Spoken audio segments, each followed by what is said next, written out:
चला प्रश्न क्रमांक 4. कोण बोलणार? कोण ते घेणार? छापल्याप्रमाणे. नानाभाऊ तुम्ही उठला, किशोर भाऊ उठले. आपण अध्यक्ष महाराज,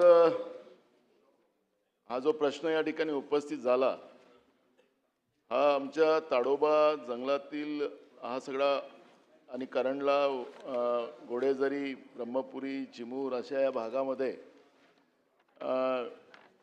ट्रान्झिट कॅम्प निर्माण करण्याच्या बाबतचं लोकांच्या मोठ्या प्रमाणात मागणी आहे. अध्यक्ष महाराज, ते आपण आपल्या उत्तरामध्ये सांगितलं की आम्ही तपासून वगैरे हे सगळं पाहू आणि योग्य वाटलंच ते करू. पण मला या निमित्तानं आपलं जे व्याघ्र प्रकल्पाचं जे धोरण आहे की वाघाला नेमकं त्याला किती एरियामध्ये एक वाघ राहू शकतो, मग आता या व्याघ्र प्रकल्प जे आहेत उमरेड करंडला असेल, ताडोबा असेल, नवेगाव असेल, नागझिरा असेल, हे जो परिसर आपला आहे या परिसरामध्ये हे व्याघ्र प्रकल्प आहेत आपले. या व्याघ्र प्रकल्पामध्ये आणि भोर पण आहे तुमचा आणि पेंच आहे. या सगळ्या व्याघ्र प्रकल्पाची व्याप्ती किती आणि व्याप्तीपेक्षा जास्त वाघ आता ह्या सगळ्या अभयारण्यामध्ये आपल्याला पाहायला मिळतात. आणि या अभयारण्याच्या याच्यामध्ये रोज कुठं ना कुठं घटना होते. माझ्याच मतदारसंघात आत्ता परवा अधिवेशनाच्या काळामध्येच मी जो विषय तुम्हाला दिलेला आहे त्याच्यामध्ये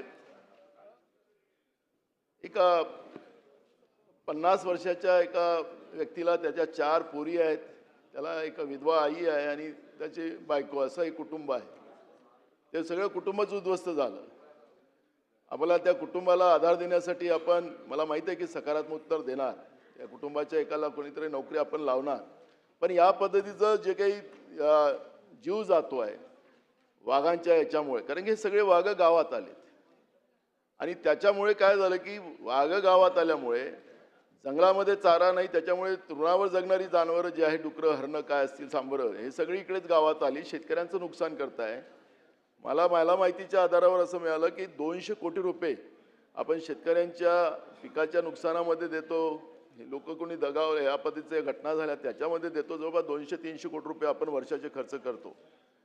तर हे सगळे वाघ वाढल्यामुळे हे सगळे प्रकार झाले. आता तर आम्हाला असं की जिथं आम्हाला लहानपणी सांगत होते की इथं वाघ येत होता तर आम्हाला नवल वाटतं, पण आता तर आम्हाला अंगणामध्ये वाघ पाहायला मिळतं. जंगल नाही, काही नाही, तिथं घरामध्ये आता वाघ घुसताना आम्ही पाहतोय. त्यामुळे एक भीतीचं वातावरण झालेलं आहे. आणि म्हणून ही जास्त झालेली वाघ, मला जो काही अंदाज आहे की वाघांची संख्या वाढलेली आहे, ती इतकी वाढली की ती आता गावामध्ये येत आहे, लोकांना मारते आहे. तर माझा स्पेसिफिक प्रश्न असा आहे की हे व्याघ्र प्रकल्प जे विदर्भातले आहेत, या व्याघ्र प्रकल्पाची व्याप्ती किती, त्याच्यामधले असलेली वाघ आणि त्याच्यामध्ये त्याला एका वाघाला जागा किती लागतं, कारण की यांच्यामध्ये आपसातच मारामाऱ्या होतात, त्याच्यात एकमेकाचा जीव घेतात. अशा पद्धतीचं एक तो छोटा मटका, त्याचा आता हे झालं तर त्याला तिकडे आता नागपूरमध्ये भरती करून ठेवलेला आहे दवाखान्यामध्ये, तो मोठा वाघ आहे. त्यामुळे अशा सगळ्या घटना तिथं होतात. आणि म्हणून एक गोष्ट ही संपली पाहिजे, कारण की ह्या वाघांचं जास्त उत्पन्न झाल्यामुळे कुत्रे आणि वाघांची संख्या आता तशासारखीच झालेली आहे. तर म्हणून नेमकं आपल्या वन विभागाचं काय धोरण राहणार आहे, आणि ही जास्त वाढलेली वाघ आणि ज्या कुटुंबाचं परवा साकोली आमच्या मतदारसंघामध्ये ज्या एका मच्छीमार समाजाच्या मुलाचा त्याला मृत्यू झालेला वाघाच्या याच्यामध्ये, त्या कुटुंबाला आपण नोकरीमध्ये घेण्याचं, एक कुटुंबातला मुलीचा आहे 4, त्याच्यातला एकाला आपण नोकरीवर घेणार का, हा माझा स्पेसिफिक प्रश्न. अध्यक्ष महोदय, सन्माननीय ज्येष्ठ सदस्य नानाभाऊ पाटोले यांनी जो विषय या ठिकाणी काढला, चंद्रपूर वनवृत्तामध्ये साधारणपणे 2751 चौरस किलोमीटरचं ते क्षेत्र आहे. मध्य चांदा, ब्रह्मपुरी या परिसरामध्ये मोठ्या प्रमाणामध्ये वाघ आहेत. अध्यक्ष महोदय, साधारणपणे 5-7 वर्षापूर्वी जी वाघांची संख्या 100च्या घरात होती ती 450 पर्यंत वाघाची संख्या गेलेली आहे. आणि म्हणून मी कालच या ठिकाणी वन विभागाच्या अनुषंगाने माहिती असं म्हटलेलं आहे की विदर्भामध्ये प्रत्येक जिल्ह्यामध्ये एक व्याघ्र प्रकल्प करायचं ठरवलेलं आहे, प्रत्येक जिल्ह्यामध्ये. आणि तुम्ही मागणी करा,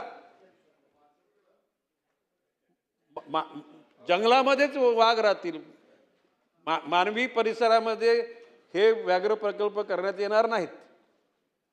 अध्यक्ष महोदय, नानाभाऊ पाटोले यांनी परवाची घटना सांगितली की त्यांच्या मतदारसंघामध्ये एका 50 वर्षाच्या ग्रस्ताला वाघाने मारलं. त्याची पत्नी आणि 4 मुली आहेत.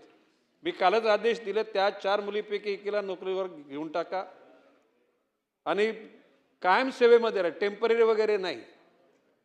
शेवटी अशा घटना घडू नयेत याच्याकरता वन विभाग सतर्क आहे. सॅटेलाईटच्या माध्यमातून आर्टिफिशियल इंटेलिजन्सचा वापर करून तिथल्या जॉईंट फॉरेस्ट मॅनेजमेंट, संयुक्त वन व्यवस्थापन यांच्या नागरिक आणि वन विभागाचे अधिकारी, नाही बाब अध्यक्ष महोदय, वाघाला किती एरियाला ते असे निश्चित नाही, परंतु टेरिटरीमधून वाघामध्ये संघर्ष होतो आणि दोन्ही वाघ जखमी होतात. कधी कधी दोन्ही मरतात आणि कधी ते एखादा मरतो.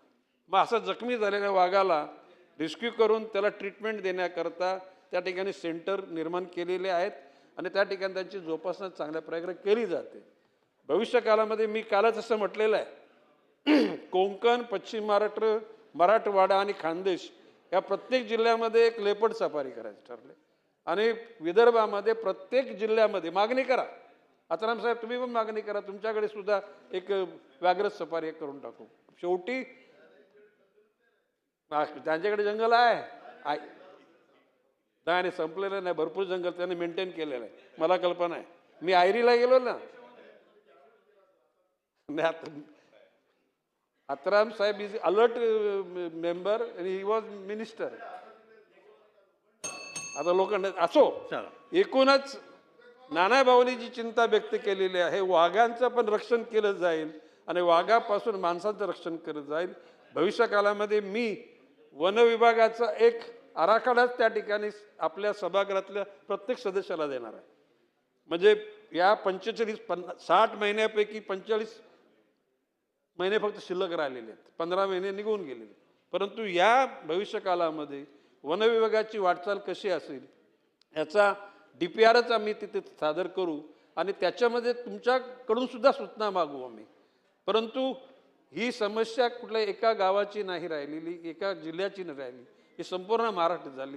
विदर्भामध्ये वाघ आहेत, तर पश्चिम महाराष्ट्र, कोकण या ठिकाणी बिबटे, मुंबईमध्ये बिबटे आले, मालाडला, भाईंदरला, उरणला.